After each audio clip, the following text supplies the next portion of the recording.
세 번째 주제는 말씀드렸던 재정법제 사업이고요. 재정법제 사업 올 한해 진행하셨던 전주열 박사님께서 오늘 발표를 맡아주셨고, 토론으로는 저희가 당초에 두 분을 모셨습니다. 행정안전부에서 국민예산감시단을 운영을 하고 있고, 거기 이제 2기에 참여하고 계시는 조도희 단원님과 최근화 단원님 두 분을 모셨었는데요. 조도희 단원님께서 좀 전에 부득이한 사정으로 참석이 어렵다라는 연락을 주셔서 오늘 그 최근화 단원님만 온라인으로 토론 참석을 해 주시겠습니다. 진행 순서는 종전과 동일하게 먼저 전주열 박사님께서 20분 이내로 주요 연구 성과에 대해서 소개를 해주시고 이후에 최근화 단원님의 토론 말씀을 듣도록 하겠습니다. 네, 감사합니다. 안녕하세요. 전주열입니다. 저희 재정혁신지원법제연구 올해로 3년 차입니다. 5년 계획되어 있는 사업이고요. 그리고 제가 연구 책임을 맡아서 수행하고 있고, 양태건 연구위원님, 그리고 김동균 부연구위원님, 그리고 지원 2팀의 황희경 연구원님, 그다음 황병준 선생님, 김현우 연구원 이렇게 금년에 연구 사업을 함께 수행을 했습니다. 자료를 보면서 금년 성과에 대해서 설명을 드리겠습니다. 자료는 사업 개요를 간략히 말씀드리고 중점 연구, 비교 연구, 현안 분석, 네트워크 이렇게 순서대로 설명을 드리겠습니다. 저희 재정혁신지원법제 연구 사업은 주요 연구가 국가재정, 지방재정, 그리고 재정법 이론 분야, 그리고 조세재정 분야, 연구협력 거버넌스 구축 이렇게 크게 내용을 구분할 수 있습니다. 그리고 금년의 연구 성과는 연구 결과물 형식을 중심으로 중점 연구가 있고 비교 연구, 현안 분석, 네트워크 구축 이렇게 구분할 수 있습니다.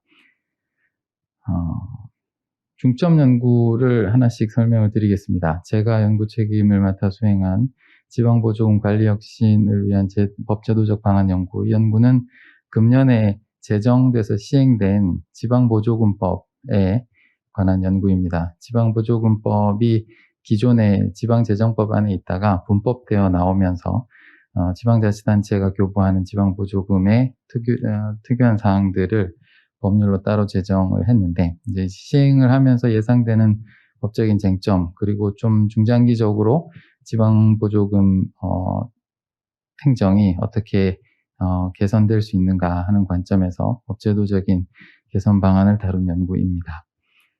그리고 두 번째로 재정 관련 행위에 대한 법적 통제 모델 연구를 양태건 박사님께서 수행해 주셨습니다. 지방자치법에 주민소송 제도가 있습니다. 이 제도를 활용한 소송 현황을 기존의 소송을 모두 분석을 했고 그리고 이 제도가 어떻게 발전이 되어야 지방재정에 대해서 법적으로 좀 더 통제를 잘 할 수 있는가에 대해서 연구를 한 연구입니다. 그리고 중점 연구 또 다른 중점 연구로 김동균 박사님께서 재정혁신을 위한 사전적 지방재정 관리 제도에 관한 연구를 수행해 주셨습니다. 현행 법령들, 여러 법률들에 걸쳐서 존재하고 있는 지방재정을 관리하기 위한 여러 제도들을 일별하고 분석한 그런 연구입니다. 그리고 위탁을 통해서 외부 전문가를 활용한 연구로서 재정혁신을 위한 공동사무의 재정 책임에 관한 연구를 수행했습니다. 공동사무는 국가와 지방자치단체, 지방자치들 간에 사무의 역할을 배분을 해서 함께 수행하는 사무인데요. 이러한 유형의 사무에 대해서 재정 분담을 어떻게 해야 할 것인가에 대해서 다룬 연구입니다. 그리고 개별법상 인적 손해정보법제 연구를 중점 과제, 중점 연구로 수행을 했습니다. 지금 우리나라 법률들, 여러 법률들에 사람이 사망하거나 상해를 입었을 때 국가나 지자체 등 공행정 주체가 보상을 하는 그런 법률들이 많이 있는데요. 그 법률들이 보상하는 기준들이 세부 하위 법령으로 내려가면 다양하게 통일되어 있지 않은 문제가 있습니다. 그 문제에 착안을 해서 어떻게 법적 성격에 따라서 보상을 구분하고 각각의 보상에 대해서 합리적인 기준을 어떻게 마련할 것인지에 대해서 연구한 중점 연구입니다. 그리고 지금까지 중점 연구를 설명드렸고요. 저희가 비교 연구라고 해서 발간 형식은 이슈페이퍼로 발간을 하고 있는데 여러 나라 제도들을 하나의 주제를 가지고 비교하는 그런 연구를 매년 수행하고 있습니다. 금년에는 주요국의 백신 접종 보상 법제 비교 연구를 수행했습니다. 이 연구에서 일본, 독일, 프랑스, 미국 이렇게 다섯 나라를 비교를 했는데요. 이 연구를 통해서 금년 초반부터 저희가 이제 코로나 상황이 급변하는 과정 중에 연구를 수행해서 백신 접종 부작용에 대해서 어떻게 합리적으로 보상하는 것이 타당한가라는 관점으로 여러 나라를 비교한 연구가 되겠습니다. 그리고 이어서 현안 분석 부분입니다. 저희 재정법은 이제 특정 법률이 국가재정법이나 지방재정법처럼 재정을 다루는 일반법 이외에 여러 법률에서 재정 운용에 영향을 미치는 그런 규정들을 많이 담을 수가 있는데 그런 것들이 법률 재개정안에서 어떻게 논의되고 있고 어떻게 변화를 이루고 있는지 그런 것들을 저희가 꾸준히 모니터링을 하면서 거기서 도출되는 현안들을 분석하는 부분이 바로 현안 분석 부분입니다. 그런 과정 중에 저희가 금년에 중요한 이슈로 생각한 것이 이른바 구상권이라고 하는 부분입니다. 방역 목적상 행정이 국가나 지방자치단체가 방역 수칙을 위반하거나 이렇게 위법 행위로 인해서 돈이 많이 들었을 때 국가나 지방자치단체가 방역 행정을 수행하는데 비용이 많이 들었을 때 그걸 구상을 하겠다, 소송을 통해서 청구를 하겠다 이런 움직임들이 많이 있었습니다. 이 문제를 법리적으로 어떻게 푸는 것이 맞느냐, 또 법령이 필요하다면 어떻게 제도를 마련하는 것이 옳으냐에 대해서 저희가 문제의식을 가졌고, 이 부분에 대해서 이제 독일에 관련된 부분, 법리를 연구하기 위해서 독일 경찰비용 법제를 연구하는 연구를 수행했습니다.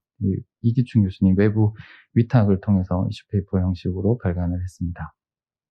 그리고 비슷한 같은 현안 분석의 이슈페이퍼로서 김남욱 교수님께 위탁을 드려서 자치행정 보장을 위한 재정분권 법제 현황 및 과제, 현재 법령상의 산재에 있는 재정분권과 관련된 법제들을 컴팩트하게 분석하고 요약하는 그런 연구가 되겠습니다. 그리고 현안 분석의 이슈 브리프 형식으로 저희가 과거사와 관련된 최근에 헌법재판소 주요 판례들을 분석해서 3권의 이슈 브리프를 발간을 했습니다. 셋 다 과거사와 관련된 판례인데요. 과거사, 지금 현행법상에 과거사와 관련된 법률들이 많이 있고, 또 계속, 새로 이제 재개정 수요가 많이 제기되고 있습니다. 근데 헌법재판소에서 기존의 법률들에 대해서, 위헌 결정을 한 판례들이 있어서 이것들이 앞으로의 법률 재개정, 과거사와 관련된 법률 재개정에 일정한 입법 기준이 될 필요가 있다라는 관점에서 저희가 헌법재판소 판례들을 분석했고 입법에 대한 시사점을 도출한 연구가 되겠습니다. 그리고 현안 분석을 아까 잠시 설명드렸던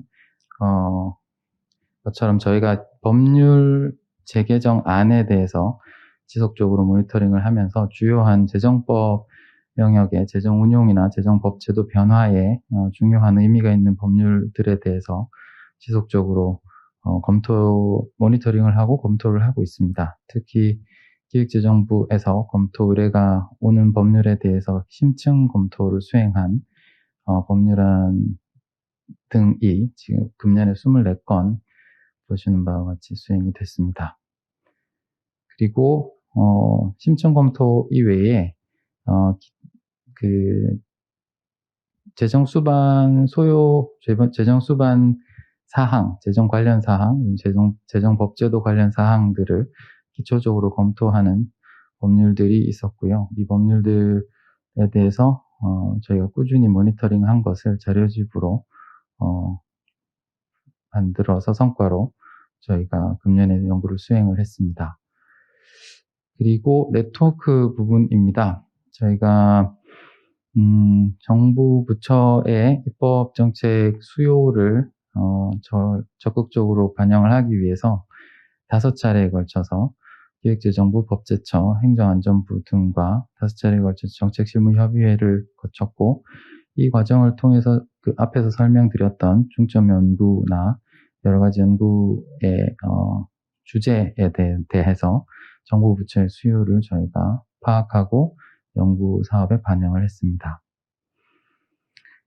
그리고 재정법제 포럼입니다. 외부의 재정법 전문가분들과 지속적인 교류를 통해서 저희 업무 역량도 강화하고, 그리고 정부의 입법 정책과 관련된 이슈들을 다양한 시각에서 소화하기 위해서 포럼을 운영을 했습니다. 금년에는 2개의 포럼을 운영을 했는데요.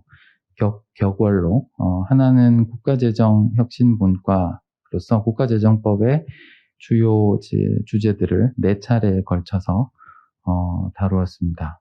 그리고 두 번째 분과는 재정법령 판례 분과였습니다. 재정법과 관련된 판례를 국내외 주요 판례들을 분석하는 그런 것을 주제로 3차례에 걸쳐서 포럼을 진행을 했습니다.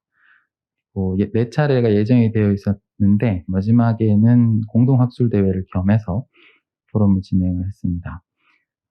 공동학술대회는 금년에 2건을 저희가 수행을 했습니다.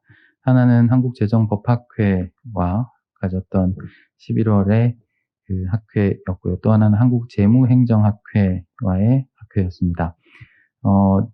재정법학회와는 전통적으로 저희가 긴밀한 관계를 유지하고 있고, 금년에도 의미 있는 학회를 수행을 했다고 생각을 하고요. 특히 재무행정학회와는 기존에 교류가 많지 않았는데, 행정학적인 관점에서 재정 운용과 재무행정에 관한 관점에서 이제 재정법에 반영되어야 할 사항들, 그리고 재정법에서 고민하고 있는 것들이 역으로 재무행정에 영향을 미쳐야 하는 부분들을 함께 교류하는 그런 자리를 가졌습니다. 네, 이상 금년에 저희가 사업 수행한 내용을 말씀드렸습니다. 감사합니다. 네, 감사합니다. 온라인으로 지금 좀 전에 소개해드렸던 최근화 단원님 자리에 계십니다. 발표를 들으셨을 텐데요. 발표에 대한 토론을 부탁을 드리겠습니다. 너무 수고 많으신 것 같고요. 전달받은 책의 내용만 하더라도 너무 방대해서 사실은 내용들을 일일이 다 확인하거나 읽지 못하고 토론에 참여하게 된 점에 대해서 너무 미안하고 송구스러운 마음 감할 필요 없습니다.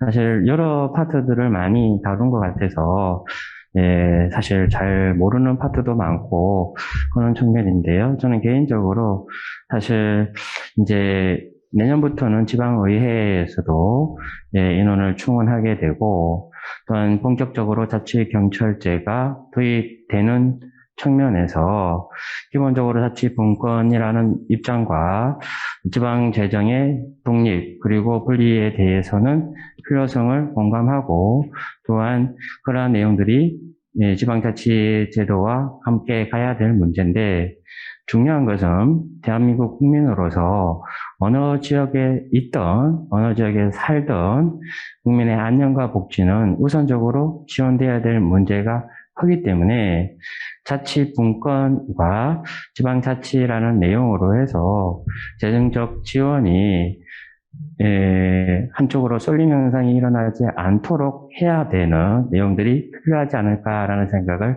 개인적으로 해보게 됩니다. 기초정부에서도 이제 기초단체에서도 부채가 많게 되는 경우도 많다 보니까 자치 정부에 대한 내용들이 너무 문제가 되지 않나라는 생각을 해보게 되는데요. 한 예로 지방자치단체장의 보궐선거가 해마다 있거나 4년 임기임에도 불구하고 2차례 이상 발생하게 될 경우에 필요 없는 추가 비용이 지방자치단체의 소요 경비로 충원돼야 될 내용들이나 기초단체장이 바뀔 때마다 간판이나 내용들이 사실 새롭게 변화되고 있는 점을 보게 될 때 여러 가지 고민을 하게 되는데요. 우리 김동균 연구원님께서 지방혁신을 위한 사전적 지방재정관리제도에 대한 연구에서도 이야기하고 있는 것처럼 투자심사 절차에 대해서 국민들의 참여를 보장할 수 있는 방안에 대해서 논의가 필요하다라고 하는데, 기본적으로 이러한 내용들이 덜러리 서는 주민 참여가 아니라 실질적으로 전문성 있는 주민들이 참여해서 필요한 행정들이 함께 가야 되지 않을까 싶은 생각이 들었고요. 재정 관련 행위에 대한 법제 통제 모델 연구, 지방자치법상 주민 소환 제도를 중심으로 한 양태근 변호사님께서 공익소송 비용의 경감 방안에 대해서 말씀을 주셨는데, 사실 국가를 상대로 해서 공익소송이 사건의 공익성과 소송의 경위, 패소 사유, 패소한 당사자의 사정을 고려해서 소송 비용을 경감할 수 있도록 하는 입법안이 국회에 제출되어 있는 사항이라고 하면서도, 사실 이러한 내용들이 확정되지 않음으로 인해서 아직은 그러한 공익소송에 대한 내용에서 힘들어하는 내용들은 있지 않나라는 생각을 해보게 되고요. 재정혁신을 위한 공동사무의 재정 책임에 관한 연구, 김남철 박사님과 박동희 박사님께서 연구해 주신 지방자치법 개정을 통한 133페이지의 지방자치법 개정을 통한 재정 책임 규율 방안에서 이야기하고 있는 지방자치단체의 구역, 조직의 행정관리, 주민의 복지정진, 농민수산 상공업의 산업정진, 여러 가지 내용들을 대통령을 정하고 있다라고 되어 있는 내용들이 사실 지방자치라는 이름으로 어떻게 보면 편중되거나 그러한 내용들이 어느 지역에 있는 이유로 차별받는 내용들이 없었으면 하는 내용들이 있고요. 전주열 박사님께서 연구하신 지방 보조금 관리 혁신을 위한 법 제도의 연구 방안에서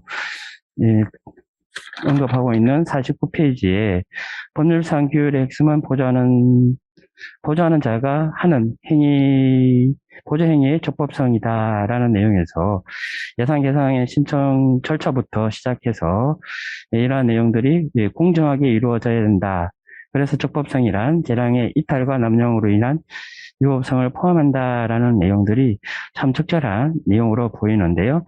사실 지방자치단체에서 소액일 경우라든지 그런 내용들이 잘 진행되지 않는 경우들도 있다는 점을 고려할 경우 그런 절차들이 준수될 수 있도록 해주시면 어떨까.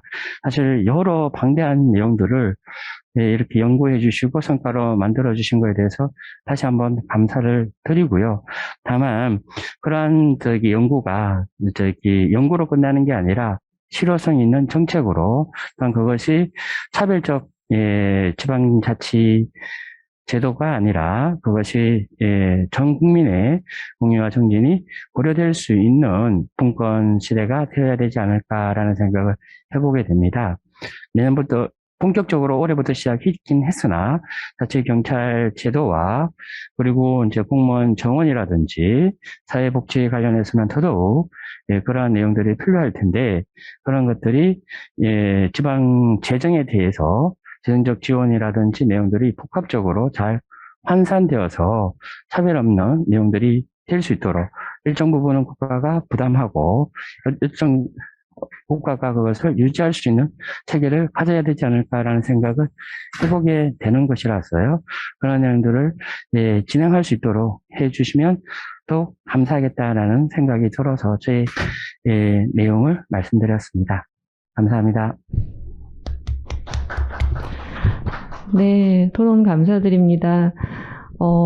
사실 올해, 특히 작년부터 이제 코로나 시대를 맞이하면서, 중앙정부의 재정 문제뿐만이 아니라 지방재정에 대한 이슈들도 많이 제기가 됐고, 또 그에 따라서 우리 연구원에서의 그 재정국제 사업도 국가재정을 비롯해서 지방자치단체의 지방재정까지도 점차 확대를 해 나갔고요.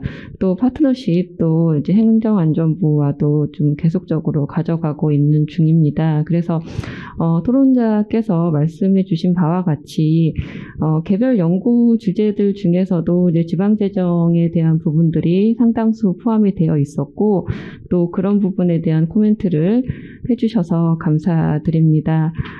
그러면 그 연구 책임자였던 우리 전주열 박사님께서 토론자에 대한 답변을 포함하여 또 향후에 내년도의 사업을 어떤 방향으로 중점을 두고 갈 것인지 한번 더 말씀을 해주시면서 마무리하도록 하겠습니다. 네, 최근하 단원님 귀한 토론 의견 진심으로 감사드립니다. 저희가 성과보고회 취지에 따라서 국민의 눈높이에서 저희 연구원의 연구 성과를 한번 리뷰할 수 있는 기회를 갖고자 저희가 행정안전부에 요청을 해서 최근에 국민예산감시단으로 활동하신 분들 중에서 추천을 받아서 최근하 단원님을 모시게 됐는데요. 그 취지에 맞게 오늘 국민적 눈높이에서 아주 중요한 점들을 많이 지적해 주신 것 같습니다. 말씀해 주신 내용들에 대해서 제가 나름 답을 드리고, 혹시 부족한 부분이 있으면 저희 팀에서 지방재정을 담당하고 계신 지방재정 최고 전문가인 김동균 박사님의 말씀도 들을 수 있는 기회가 있으면 좋겠다는 생각을 해봅니다. 우선 앞부분에 지방의회 그 인적 구성 변화를 예정하고 있고, 자치경찰제 시행에 따라서 지방의 재정적인 지원이나 충분한 이런 제도, 변화된 제도를 운영하기 위해 상응하는 재정이 필요하다, 이런 취지로 말씀을 주신 것 같습니다.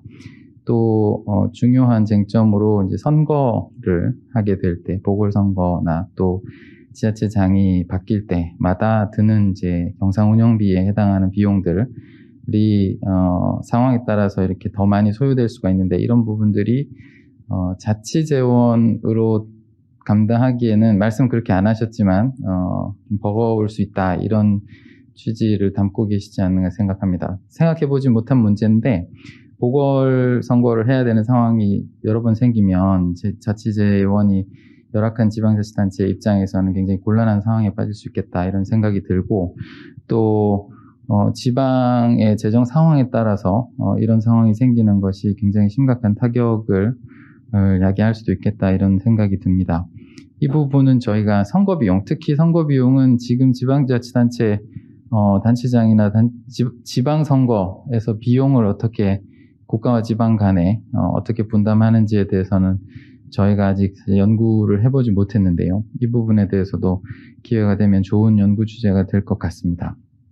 그리고 투자심사 제도에 대해서 말씀을 주셨습니다. 주민이 들러리로 참여하는 것이 아니라 사전적 재정통제 제도가 실효적으로 운영될 수 있도록 하는 방안이 필요하다라는 말씀을 아마 김동균 박사님 수행해 주신 중점과제에서 좀 더 심화시킬 필요성이 있는 부분으로 짚어주신 것 같습니다. 차제에 저희가 기회가 되면 좋은 연구 주제로 삼으면 좋겠다, 이런 생각을 했습니다.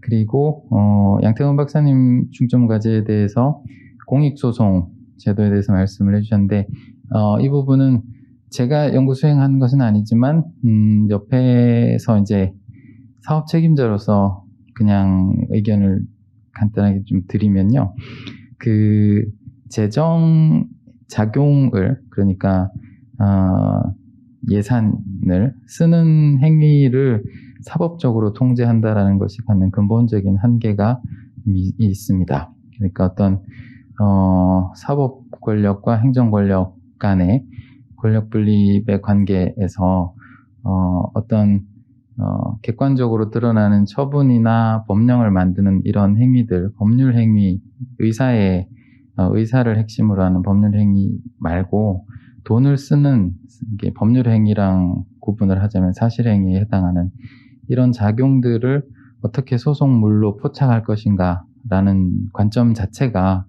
현대 공법이 상당히 급격하게 발전하고 있음에도 불구하고 굉장히 어려운 주제라고 저는 생각했습니다. 금년 양태건 박사님 연구 수행하시는 걸 옆에서 보면서요. 그래서 주요국에서 이제 재정과 관련된 헌법재판이 발달한 나라들에서 나오는 판례들도 우리나라에는 그런 판례조차 없는 현황이고요. 그런 헌법재판이 발달한 독일이나 프랑스에서도 의회가 내린 결정 자체, 예산을 통과시키는 결정 자체, 그런 법률 행위들을 포착해서 그 행위의 위법성을 다루지 돈을 쓰는 사실행위 자체를 포착하는 거는 없었던 것 같습니다. 그 지점이 절차법상에서 이제 소송물을 어떻게 포착하느냐가 절차법의 나머지들을 많이 결정하게 되는데 그 부분이 공익소송이 발달하기 아주 어려운 법리적인 한계가 아닌가, 풀어야 할 숙제가 아닌가 이렇게 생각을 했습니다. 그리고 공동사무 이 부분에 대해서 이제 지역적 차별이 생길 수 있는 문제를 지적해 주셨습니다. 이 부분은 최근에 저희 관련된 학회에서도 다루어진 바가 있는데 이제 분권과 균형 발전의 딜레마와 연결될 수 있는 문제인 것 같습니다. 재정 여건이 그러니까 각 지역별로 거둘 수 있는 세원이 서로 다른 상태에서 자율성을 강조해서 자치를 더 많이 하게 해주면 지역 간의 빈익빈 부익부가 더 극명하게 생길 수 있고 그러면 균형 발전은 저해될 수 있고 그래서 자치를 강화하고 분권을 더 강화할수록 국가가 나서서 그걸 조정해주는 필요성이 더 커지는 이 두 개가 동시에 있는 딜레마를 푸는 것이 이제 지방재정을 자율성도 주면서 큰 격차가 일어나지 않도록 하는 이 딜레마가 있는 것 같습니다. 근데 이 부분은 중앙정부의 이니셔티브만으로 되는 것도 아니고 그리고 지역이 알뜰하게 살림한다고 풀 수 있는 문제만도 아닌 것 같습니다. 이 부분은 그러니까 우리 국민들이 우리 주민들이 자신의 주권자로서의 정체성을 얼만큼 가지느냐에 대한 국민적 합의가 좀 필요한 부분이 아닌가 저는 생각합니다. 다시 말해서 지역 간의 어떤 자치나 분권을 강조하고 지역의 이익이나 지역의 법적 공동체로서의 지역성을 너무 강조하게 되면 지역들 간의 재정 조정의 문제도 주관적인 권리의 문제가 돼버립니다. 그렇게 되면 국가 단위에선 더 풀기 어려운 문제를 그 문제를 더 어렵게 만드는 측면이 있다고 생각합니다. 기왕의 주들이 모여서 연방을 형성하는 관계에서는 처음부터 권리 의무의 관계이기 때문에 그거를 정확하게 계산을 해야 연합할 수 있게 되지만 단방제 국가 같은 우리나라에서는 그 부분이 딜레마로 오히려 더 문제를 어렵게 하는 측면이 있지 않나 저 나름대로 그렇게 생각하고요. 아마 김동윤 박사님 생각이 좀 다르실 텐데 이따가 이야기를 들어볼 수 있으면 좋겠는데 어찌 될지 모르겠습니다.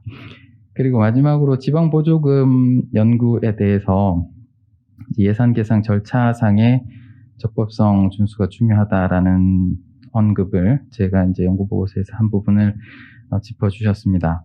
그 부분을 객관적이고 플레인하게 이제 서술을 한 부분인데요. 정책적으로는 지방보조금법이 가지고 있는 그 서술에 관련된 지방보조금이 가지고 있는 큰 아킬레스건이 시도와 시군구 간의 기준보조율에 따른 보조사업의 예산 계상 의무 부분입니다. 그러니까 시도가 현행 법률상으로는 시도 단위에서 기준보조율을 정하면 시군구 입장에서는 시도가 정한 비율 이외의 나머지 부분을 매칭해야 할 의무가 생겨버립니다. 그러니까 시군구가 그 협의 과정에 참여할 여지가 지금은 없습니다. 기존에 이제 국가와 지방 간의 관계에서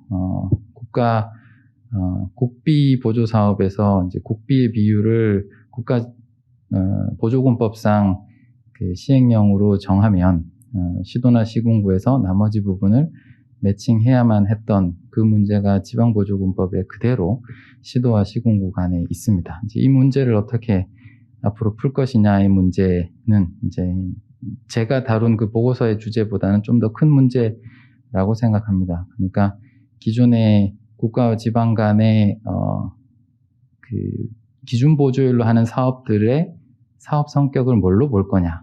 이게 기존에 이제 강학상으로는 국가사무, 자치사무, 위임사무 이렇게 구분을 하는데 기준 보조율을 가지고 위에서 정하면 밑에서 나머지를 매칭해야 하는 이 사무, 이거를 법적 성격을 뭘로 볼 것이고 그러면 누가 얼만큼의 결정 권한을 가져야 하느냐에 대한 논의가 선행돼야 되는데 그 부분이 아직까지 조금 연구가 덜 된 부분인 것 같고 그 문제의식과 김남철 교수님께서 수행하신 공동사무 연구가 잘 이제 그 문제의식과 연결되는 연구인데 지금 그래서 지금 지방재정법과 지방보조금법 그리고 국비 보조금법이 어떻게 바뀌어야 하느냐라는 결론으로 나가기까지는 조금 더 연구가 필요하다고 생각하고 있습니다. 네, 이상 답이 되는지 모르겠습니다. 네, 수고하셨습니다. 토론자께서 코멘트 해주신 거에 대해서 충실하게 답변이 된 것으로 보이고요. 또 향후에 감사합니다. 향후에 저희가 또 재정국제 사업은 계속 사업으로 진행이 되어서 내년에도 또 중앙정부 관련 또 지방정부 관련 다양한 연구 과제들을 개발해서 진행할 예정이기 때문에 많은 관심 가져주시면 감사하겠습니다.